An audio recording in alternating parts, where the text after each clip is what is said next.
Captain Sarah Chen was having a perfectly normal Tuesday morning when everything went sideways.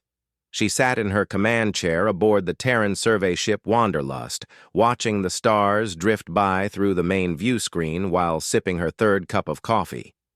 The ship was on a routine mapping mission in the outer rim of unexplored space, the kind of boring assignment that paid well but made everyone sleepy. "Captain, we're picking up some unusual readings," called out Lieutenant Rodriguez from the sensor station. He was a young engineer who got excited about everything, especially if it involved new technology or weird space phenomena. "Define unusual," Sarah said, not really worried. In 15 years of deep space exploration, she had learned that most unusual readings turned out to be space rocks or old probe signals. Multiple large ships, maybe 30 or 40 of them. "They're huge, Captain.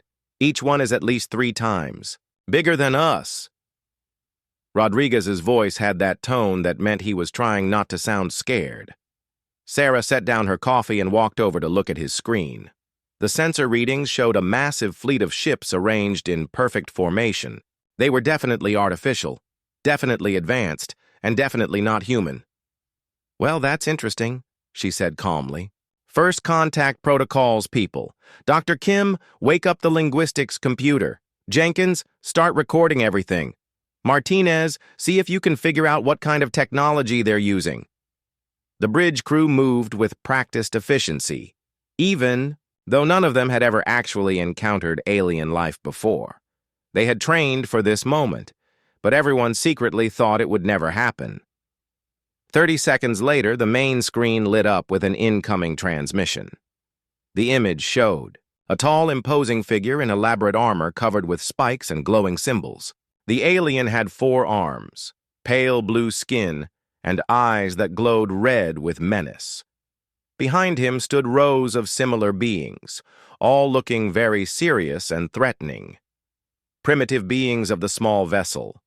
The alien spoke in perfect English, his voice deep and commanding. "I am Admiral Zex Thera of the Eternal Dominion, flagship of the Galactic Empire. You have entered Imperial space without permission. This is a crime punishable by immediate destruction." The bridge fell silent. Everyone stared at the screen, processing what they had just heard. First contact with an alien civilization, and they were already being threatened. Sarah looked at the alien admiral for a long moment, then burst out laughing. "Oh my God, you're serious," she said, wiping tears from her eyes. "Jenkins, are you getting this? Please tell me you're recording." Admiral Zexathira's glowing eyes flickered with confusion. "You dare mock the Imperial Navy? We are the masters of 1,000 worlds. Entire species tremble at our approach." I'm sorry, Sarah said, trying to compose herself. "It's just, look at you. You look like someone took a Halloween costume and bedazzled it. What's with all the spikes? Are you going to a Space Gothic convention?" Dr. Kim, the ship's xenobiologist, leaned forward in her chair. "Captain, from an anthropological perspective, this is fascinating. The aggressive posturing, the elaborate costume design, the threats of violence as an opening gambit. It's classic intimidation behavior." "Thank you, Dr. Kim. Very educational." Sarah turned back to the screen where Admiral Zexathira was looking increasingly frustrated. "So, Admiral Spike-a-Lot, what exactly do you want from us?" "You will surrender your vessel immediately," the Admiral demanded. "Your crew will be processed for Imperial service or termination. Your technology will be claimed for the Empire." Lieutenant Rodriguez snorted with laughter. "Did he just say processed? What are we, cheese?" "I think he means enslaved," said Martinez from the weapons station. "Though honestly, looking at their ship design, I'm not sure they could process a sandwich correctly." On the screen, they could see other aliens in the background looking confused and whispering to each other. This was clearly not how first contact usually went for them. "Look, Admiral," Sarah said, settling back in her chair with her coffee. "I appreciate the whole Dark Overlord thing you've got going on. Really, it's very theatrical. but we're just out here mapping space rocks and drinking coffee. We're not really interested in being conquered today." You refuse?" Admiral Zex Thyra sputtered. "No species has ever refused Imperial dominion. It is unthinkable." "Well, think harder," said Dr. Kim cheerfully. "We're humans. We specialize in doing unthinkable things. It's kind of our whole deal." Jenkins, the communications officer, raised his hand. "Captain, should I be transmitting our location back to Earth Command? You know, just in case these guys decide to get aggressive?" "Already done," Sarah replied. "Automated distress beacon went out the moment we detected them. Standard protocol." Admiral Zexithyra's expression shifted to something like panic. "You contacted your homeworld? You have doomed your entire species. The Empire will crush your planet as an example to all who would defy us." The entire bridge crew burst out laughing this time. Even Quiet Martinez was chuckling while he ran diagnostics on their defensive systems. "Oh, buddy," Sarah said, shaking her head. "You really don't know what you're dealing with, do you? Earth isn't some peaceful little farming world. We've been fighting wars for thousands of years. We got so good at killing each other that we had to invent new ways to do it. Your primitive weapons cannot stand against Imperial might," the Admiral declared, but his voice had lost some of its confidence. "Primitive?" Rodriguez looked offended. "Captain, can I show him the specs on our point defense system? Just the basic stuff?" "Sure. Why not? Education is important." Rodriguez tapped his console and transmitted a simple technical schematic. On the alien ship, they could see technicians looking at displays and talking rapidly to each other in their own language. "That's just our mining laser array," Rodriguez explained cheerfully. "We use it to break up asteroids for mineral extraction. The actual weapons are classified, but they're much more interesting." Admiral Zex Thyra was now visibly sweating, despite his intimidating appearance. Behind him, his crew was having what looked like an urgent discussion. "You know what I think happened here?" Dr. Kim said conversationally. "I think you guys have been bullying peaceful civilizations for so long that you forgot what actual military technology looks like. You've been using fear and intimidation instead of actual capability." "That would explain the costume design," Martinez added. "All flash, no substance." Sarah finished her coffee and stood up. "Admiral, here's what's going to happen. We're going to continue with our mission. You're going to let us go. And maybe, just maybe, we can pretend this embarrassing little encounter never happened." "The Empire does not negotiate with inferiors," Admiral Zex Thyra said, but his voice shook slightly. "That's your problem right there," Sarah replied. "You assume everyone else is inferior. Classic mistake. Jenkins, open a channel to the rest of their fleet." "Channel open, Captain." Sarah smiled at the screen. "Attention, Imperial Fleet. This is Captain Sarah Chen of the Terran survey ship Wanderlust. We're peaceful explorers who accidentally wandered into your space. We're happy to leave quietly, but if you insist on being hostile, well..." She shrugged. "We've dealt with bullies before." The transmission ended, leaving the aliens staring at a blank screen and the humans getting back to their routine duties. In the background, sensor readings showed the Imperial fleet maintaining position, but making no aggressive moves. "Captain," Rodriguez said quietly, "what if they actually attack?" Sarah smiled and sat back down. "Then they're going to learn why humans don't make good victims." Admiral Zex Thyra stood on the bridge of the Eternal Dominion, his forearms clenched in frustration. Never in his 300 years of service had he encountered such disrespectful behavior. These humans had laughed at him. Laughed. The very thought made his glowing eyes burn brighter with anger. "Admiral," his second-in-command spoke carefully, "perhaps we should consult with Imperial Command before proceeding. These humans seem different." "Different," the Admiral's voice boomed across the bridge. "They are primitives who stumbled into our territory. I will not be humiliated by such creatures." He turned to his weapons officer. "Prepare the annihilation cannon. We will demonstrate Imperial power." The weapons officer hesitated. Sir, should we not first attempt to destroy their ship? The annihilation cannon is designed for planetary bombardment. No, Admiral Zexthira said firmly. These humans think our power is a joke. We will show them what true devastation looks like. Target the large asteroid in Sector 7. Full power. Aboard the Wanderlust, the crew watched with interest as the massive Imperial flagship began to glow with energy. Warning lights flashed across their sensors as the alien ship charged some kind of enormous weapon. Captain, Martinez called from his station. They're powering up something big. Energy readings are off the charts. Are they targeting us? Sarah asked, though she seemed more curious than worried. No, they're aiming at that asteroid cluster about 50,000 kilometers away. The big one in the middle. Dr. Kim clapped her hands together excitedly. Oh, they're going to show off. This is perfect. We get to see their weapon technology in action without anyone getting hurt. Jenkins, are you recording? Sarah asked. Everything, Captain. Full spectrum analysis. The Imperial flagship's main cannon fired, and space lit up like a small sun. A beam of pure energy lanced out and struck the targeted asteroid, which was roughly the size of a city. The rock vaporized instantly in a spectacular explosion of light and debris. The humans watched, in appreciative silence for a moment. Then Rodriguez started clapping. Not bad, he said. I'd give it a 6 out of 10, maybe 7 if they had added some color effects. The destruction pattern was efficient, Martinez noted professionally. Though I'm seeing a lot of waste heat and energy scatter. Their focusing system needs work. Dr. Kim was taking notes on her tablet. Fascinating.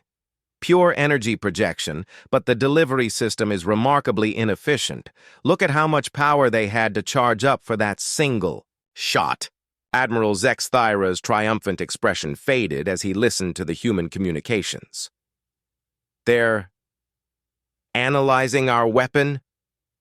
Sir, his tactical officer reported nervously. They're transmitting something to us. On screen, Captain Chen appeared. Again, this time holding what looked like a small computer tablet. That was pretty impressive, Admiral. Mind if I show you something? Before he could answer, she tapped her tablet and shared a video feed. The screen showed Earth's asteroid belt, where massive mining operations were in progress. Enormous machines were breaking apart asteroids with focused energy beams that looked remarkably similar to what the Imperial ship had just fired. This is our standard asteroid mining operation, Chen explained casually. We break up about 50 asteroids a day to keep up with demand for construction materials. The energy efficiency isn't great, but it gets the job done. The Admiral stared at the screen in growing horror as he watched dozens of human machines, casually destroying space rocks with weapons that matched his ship's annihilation cannon. Of course, this is just industrial equipment, Chen continued. Our actual military weapons are classified, but they're quite a bit more sophisticated. Better targeting, higher efficiency, much faster recharge times. Rodriguez leaned into the camera view. Hey, Admiral, your cannon has a really nice energy signature, but you might want to look into better particle focusing. We solved that problem about 50 years ago. I could send you some basic engineering papers if you want. Basic engineering papers? The Admiral's voice was barely a whisper. Dr. Kim joined the conversation. It's really quite impressive that you managed to build such a large weapon without solving the efficiency problems. Very retro, like building a spaceship out of wood. We don't build spaceships out of wood, Martinez pointed out. Exactly my point. Admiral Zexthira turned to his chief engineer, his voice shaking with rage and confusion. Is this possible? Do they truly possess such technology? The engineer was studying the human video feed with growing excitement. Admiral, if these readings are accurate, their industrial mining equipment is more advanced than our primary weapon systems. The power-to-effect ratio alone is remarkable. But that's impossible. We are the masters of the galaxy. Our technology is supreme. Sir, the tactical officer interrupted. "We're receiving another transmission from the humans." Captain Chen's face appeared again, this time with what looked suspiciously like a smile she was trying to hide. "Admiral, I hope we didn't offend you with our feedback. We're always happy to share technical knowledge with new friends. In fact, would you like us to demonstrate our mining equipment?" "No!" the Admiral shouted quickly. "That is unnecessary." "Are you sure? We have a small asteroid processor on board for sample analysis. It's just a tiny one, nothing like what you saw in the video, but it might be interesting for you to see." The bridge crew of the Eternal Dominion looked at each other nervously. If their most powerful weapon was equivalent to human mining equipment, what were their actual weapons like? "Perhaps," the Admiral said carefully, "we could arrange a more formal meeting, a cultural exchange." "Oh, that would be wonderful," Dr. Kim's voice came from off-screen. "I have so many questions about your society. Like, why do you put spikes on everything? Is it religious, aesthetic, practical?" "The spikes represent the strength and power of the Empire," Admiral Zexthyra replied automatically. "But they don't actually do anything, right? They're just decorative?" They inspire fear in our enemies." Rodriguez laughed. "That's adorable. We used to do that too back in medieval times. Knights would put scary decorations on their armor to intimidate people. Then we invented guns and realized that looking scary wasn't as important as actually being dangerous." The Admiral felt a cold dread settling in his stomach. You no longer attempt to appear frightening?" "Why would we?" Captain Chen asked. "If someone is genuinely dangerous, they don't need to look the part. It's like the old human saying, 'Speak softly and carry a big stick.' What is this saying about sticks? It means that truly powerful people don't need to shout and threaten. They can be polite and calm because they know they can handle any situation that arises." Dr. Kim's voice added helpfully, "It's the difference between confidence and insecurity. Confident people don't need to prove anything to anyone." Admiral Zexathera looked around his bridge at all the spikes, glowing lights, and intimidating decorations that covered every surface. For the first time in his career, he wondered if they made the Imperial Navy look strong, or if they made them look like they were trying too hard. "Admiral," his communications officer said quietly, "should we continue with the demonstration?" The Admiral stared at the screen where the humans were cheerfully waiting for his response. They had just watched him fire his most powerful weapon and treated it like a mildly interesting science experiment. They had compared it to their mining equipment and offered to help him improve it. "No," he said finally. "Signal the fleet to maintain position, and perhaps we should invite them aboard for that cultural exchange." "Sir? I need to understand these humans better. Something is very wrong here, and I intend to find out what it is." On the human ship, Captain Chen turned to her crew. "Well, that went better than expected. Dr. Kim, prepare for a diplomatic mission. And someone remind me to have Rodriguez bring his engineering notes. I think these aliens might need some help with their technology." The shuttle bay of the Eternal Dominion was exactly what Captain Chen had expected. Massive, intimidating, and covered with completely unnecessary spikes. As the human delegation stepped off their small transport, they were greeted by an honor guard of Imperial soldiers in elaborate armor that looked like it weighed more than a small car. "Captain Chen," Admiral Zexthyra approached with what he probably thought was dignified authority. "Welcome aboard the flagship of the Imperial Navy." "Thanks for having us," Sarah replied cheerfully, looking around with obvious interest. "Wow, you really went all out with the evil Empire aesthetic. It's very committed." Dr. Kim was already taking pictures with her tablet. "This is fascinating from an architectural perspective.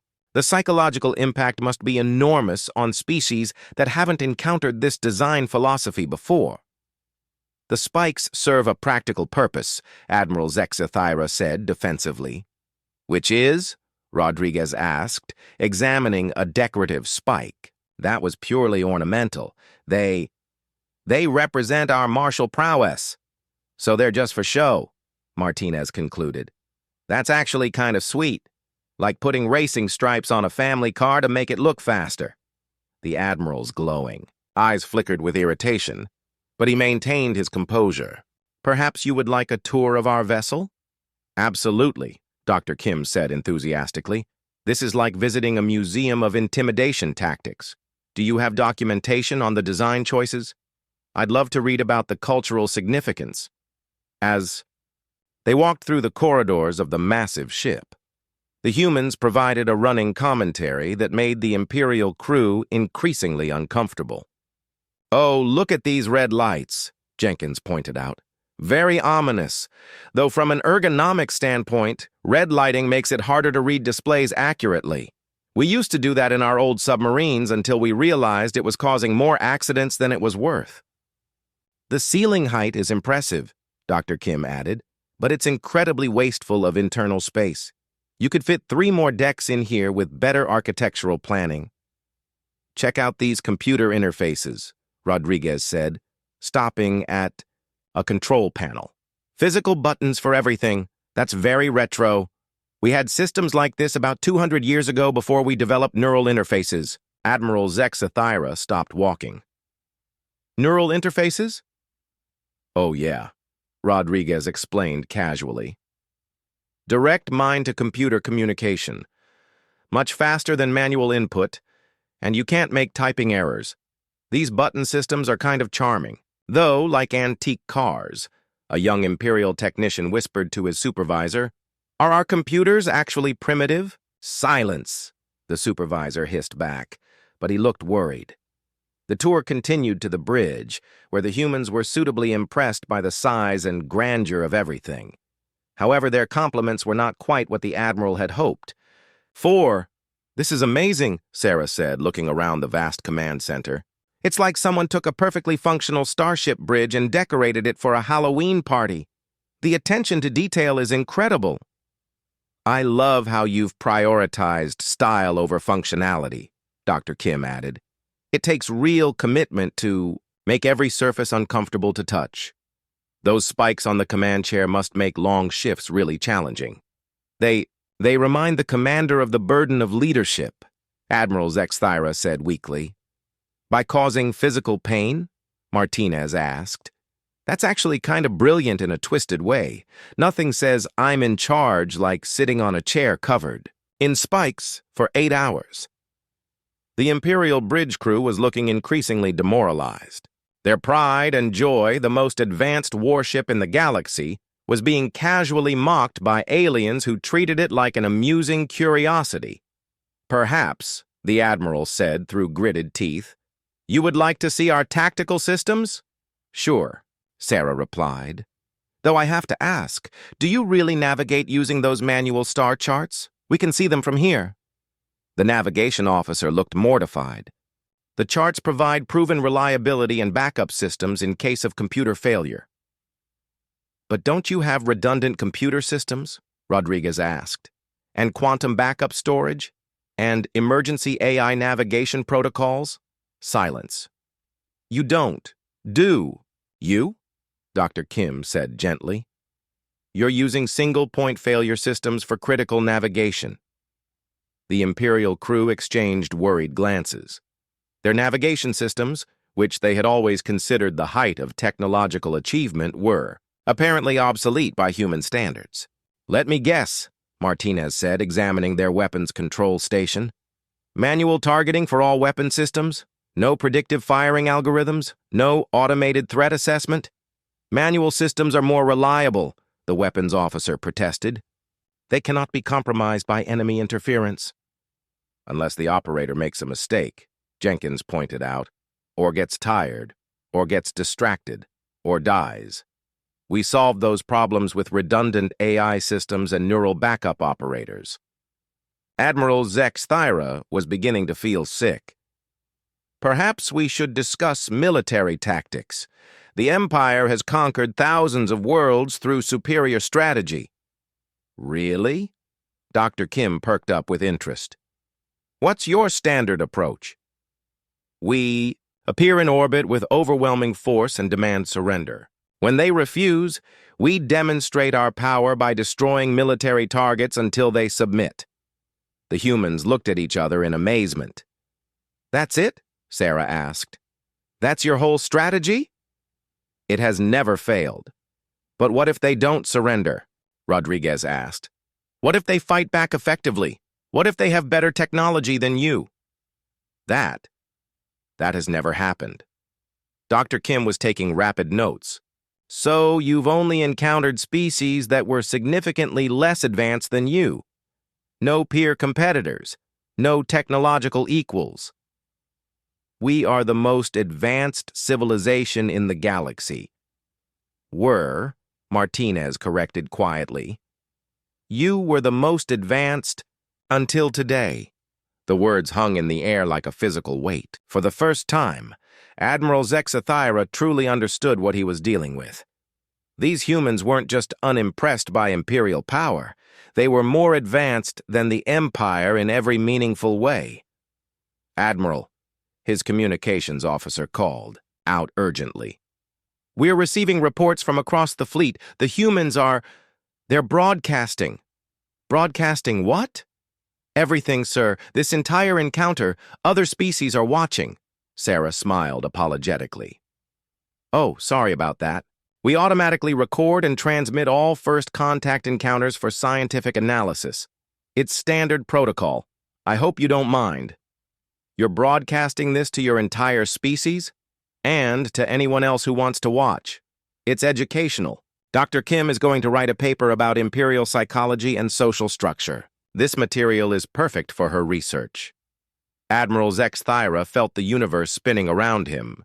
Somewhere in the galaxy, other species were watching the mighty Imperial Navy being casually dismissed by a small survey ship. They were watching him struggle to maintain authority while aliens treated his flagship like a tourist attraction. Perhaps, he said carefully, we could discuss this matter privately? Of course, Sarah replied. But just so you know, we're still recording for safety reasons. First contact protocols and all that. The Admiral closed his glowing eyes and wondered if this was what defeat felt like. Not the crushing blow of superior force, but the slow, humiliating realization that everything he had believed about Imperial superiority was wrong. Dr. Kim, he said finally, what exactly will your paper conclude about Imperial psychology? Dr. Kim looked up from her notes with genuine sympathy. That you're a classic example of a civilization that achieved dominance through technological advantage and then stopped innovating because you didn't have to. It's not uncommon. We went through something similar ourselves. You did? Oh, yes. We called them the Dark Ages. Very educational period. We learned a lot about humility. Admiral, Zexathyra suspected he was about to learn the same lesson. Grand Admiral Thexmore received the reports from Admiral Zexathyra with growing disbelief and rage. The humans had humiliated an Imperial fleet, broadcast the encounter across the galaxy, and then simply left to continue their mapping mission, as if nothing had happened. Worse, their casual dismissal of Imperial power was causing unrest on dozens of worlds as subject species began questioning the Empire's authority. This cannot stand, the Grand Admiral declared to his war council. If we allow these humans to mock the Empire without consequence, our entire civilization will collapse. We must make an example that will be remembered for 1,000 years. The War Council, composed of the Empire's most experienced military, leaders nodded in agreement. They had built their power on fear and intimidation. If species stopped fearing them, they would lose everything. What do we know about their homeworld? Asked Admiral Kexathera, the Empire's strategic planning chief. The planet they call Earth, replied the intelligence officer. Standard Class M. World, approximately 4 billion years old. Population estimated at 8 billion. They appear to have a single unified government for space operations. though their planetary politics are more complex. Defenses? Unknown.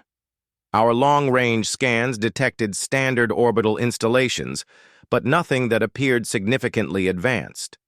They seem to rely primarily on their space fleet for protection.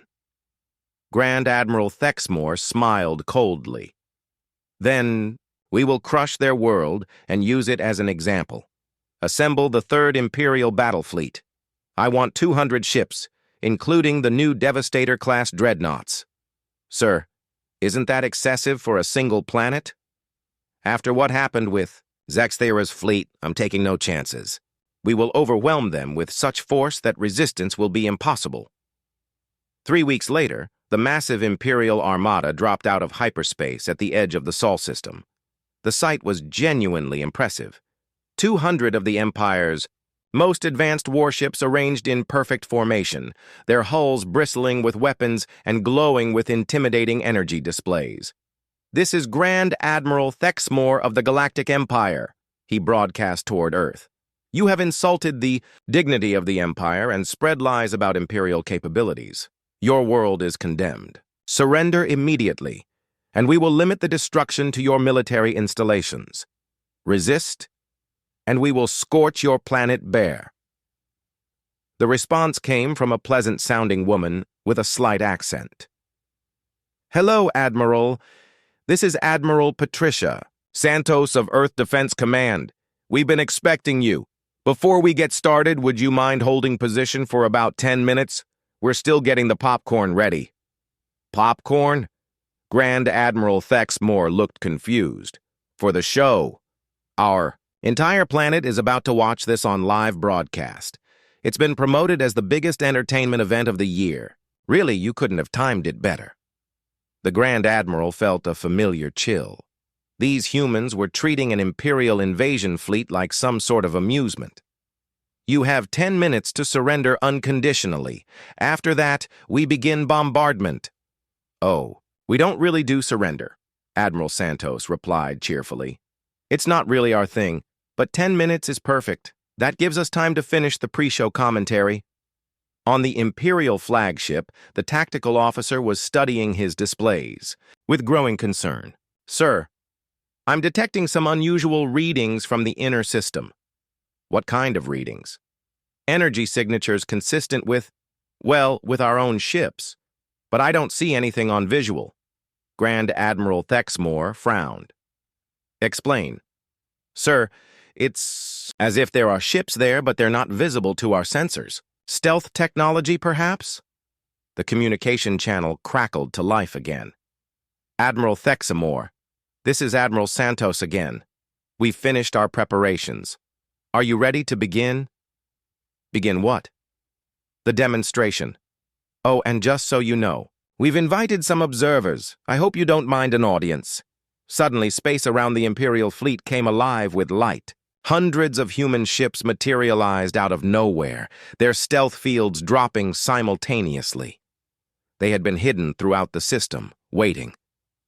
But these weren't the small survey ships the Empire expected. These were warships that looked like they had been designed by engineers who understood that function was more important than appearance. Clean lines, efficient designs, and weapon systems that hummed with barely contained energy. "How?" Grand Admiral Thexmore whispered.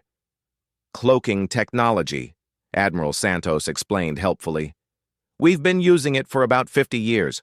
Very handy. For avoiding unnecessary conflicts, we prefer to be left alone." The Imperial sensors were going crazy as they tried to process what they were seeing. The human fleet was smaller in total numbers, but each ship was reading as significantly more advanced than anything in the Imperial Navy. "This is impossible," the Grand Admiral said. "No species has technology superior to the Empire."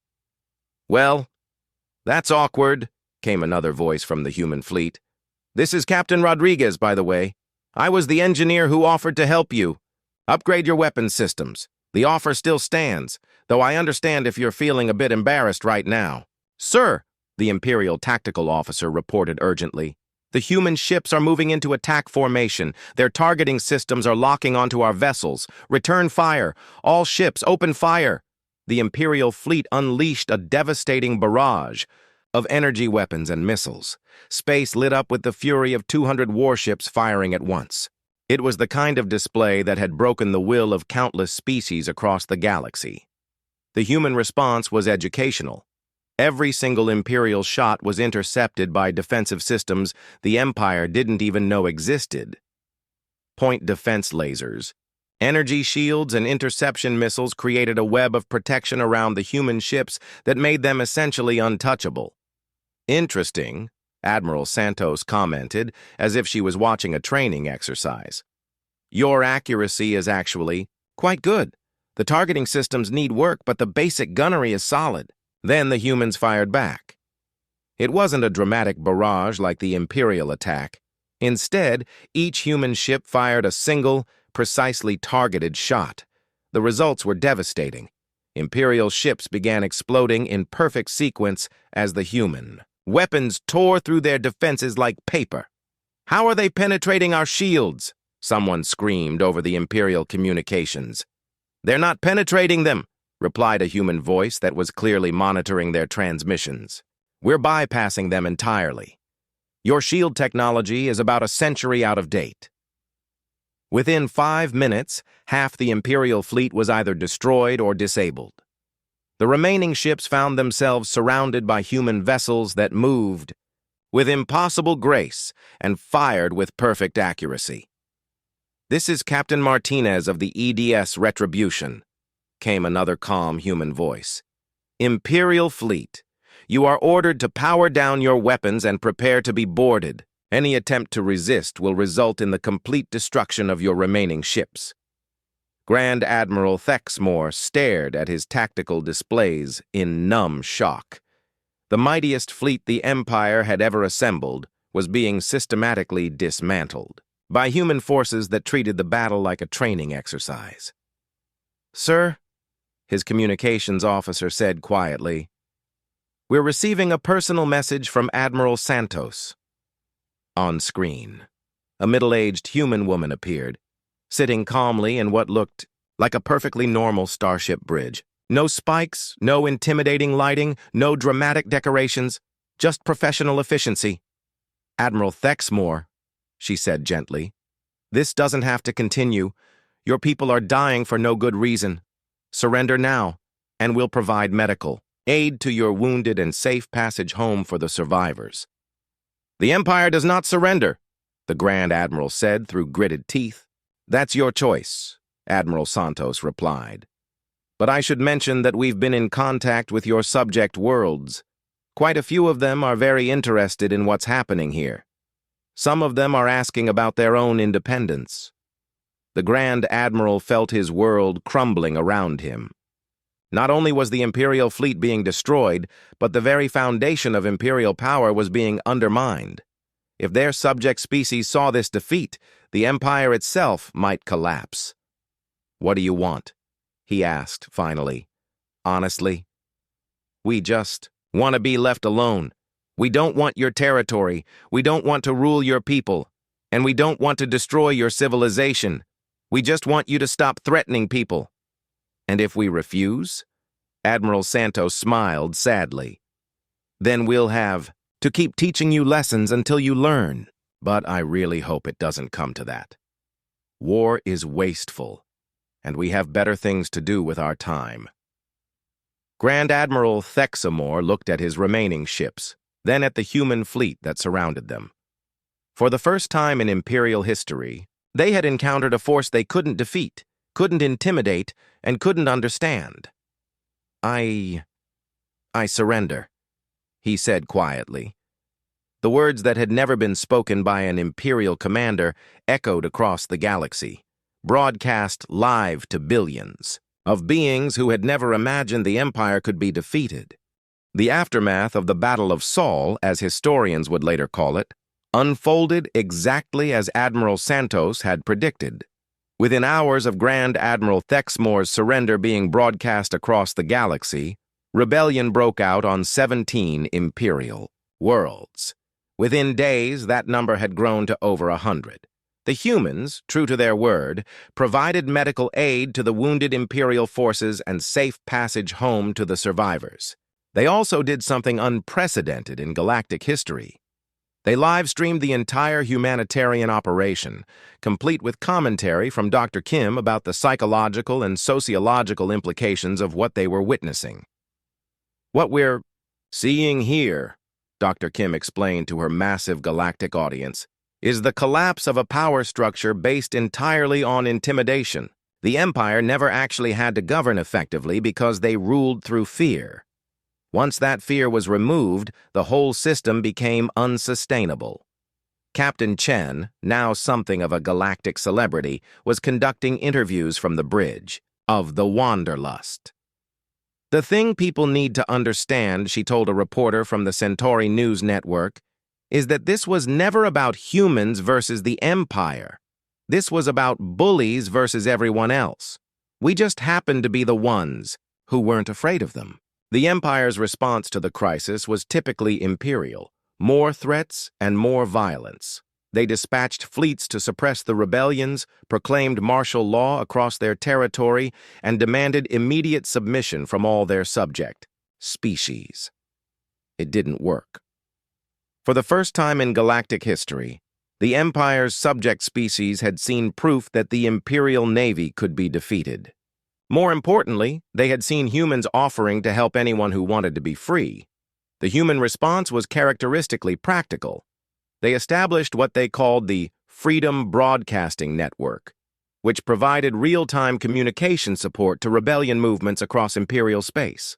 They also offered technical assistance, medical aid, and something the galaxy had never seen before: aid with no strings attached.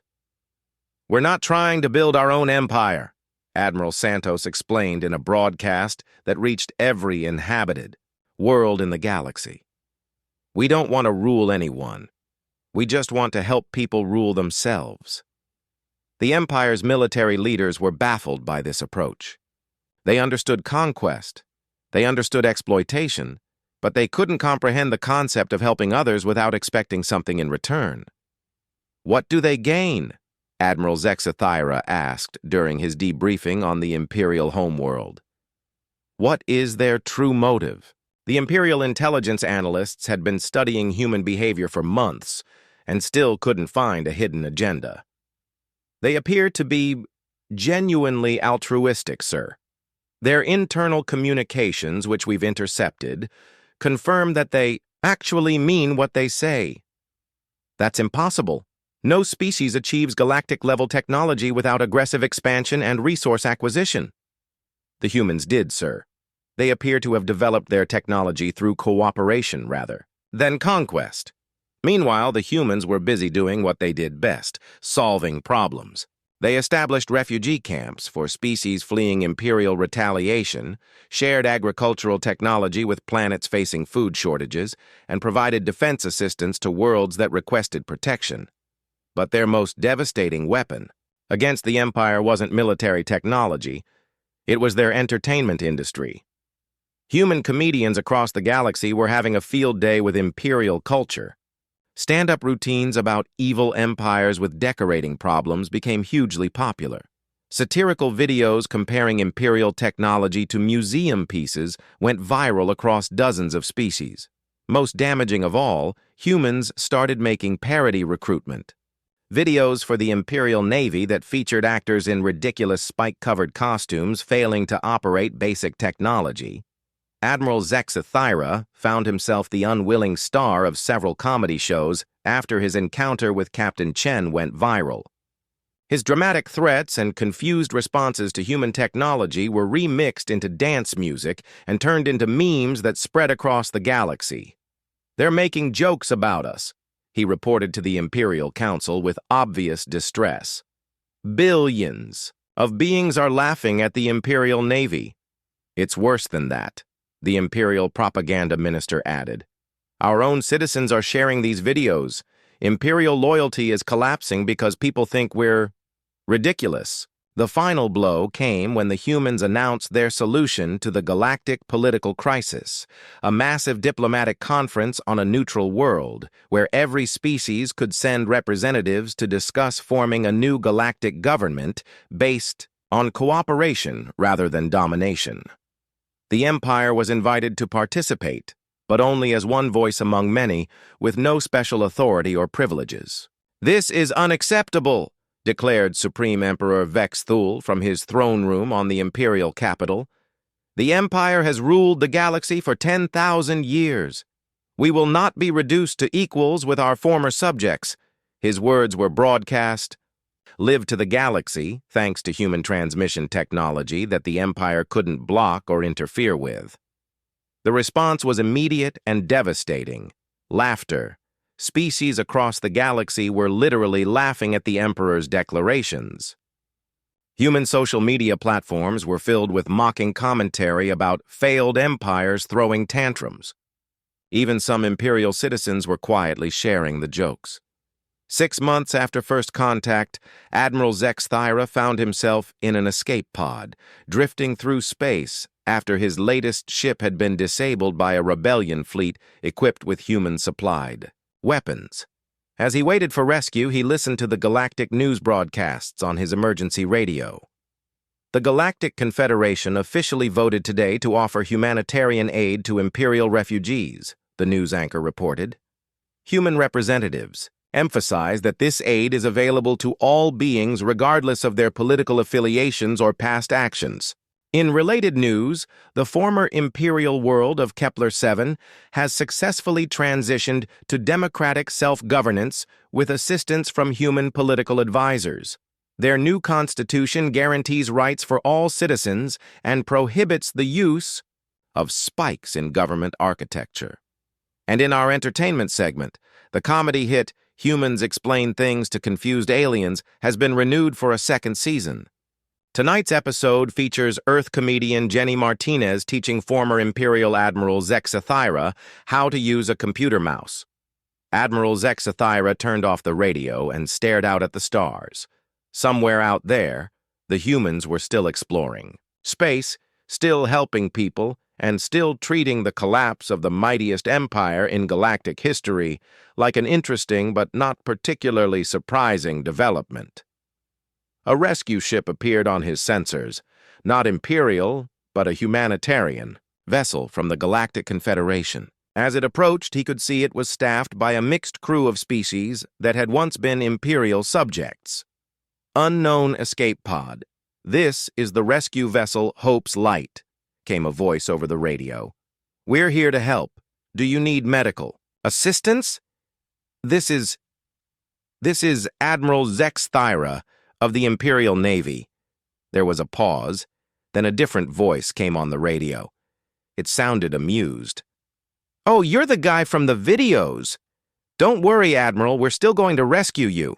The humans taught us that everyone deserves help, even people who used to be our oppressors." As the rescue ship pulled him aboard, Admiral Zex Thyra realized that this was perhaps the humans' greatest victory. They hadn't just defeated the Empire, they had taught the galaxy that there was a better way to live. The last emperor of the Galactic Empire officially abdicated 3 months later. His final statement, broadcast across the galaxy, was simple. "We surrender. Please teach us how to be better." Captain Chen, now Admiral Chen of the newly formed Galactic Exploration Service, responded personally to the Emperor's message. "Surrender isn't necessary. Just come to the table and let's figure this out together, and maybe lose the spikes." They really don't help with anything. The galaxy, for the first time in its recorded history, was at peace, and it had been achieved not through conquest or domination, but through the simple human philosophy of treating bullies like the confused, insecure beings they really were. Dr. Kim's book about the collapse of the Empire became a bestseller across 47 species. Its title was perfectly human: How to Defeat a Galactic Empire by Laughing at Them, a Study in Applied Psychology. The subtitle was even better: Why Being Terrifying is Less Important Than Being Competent.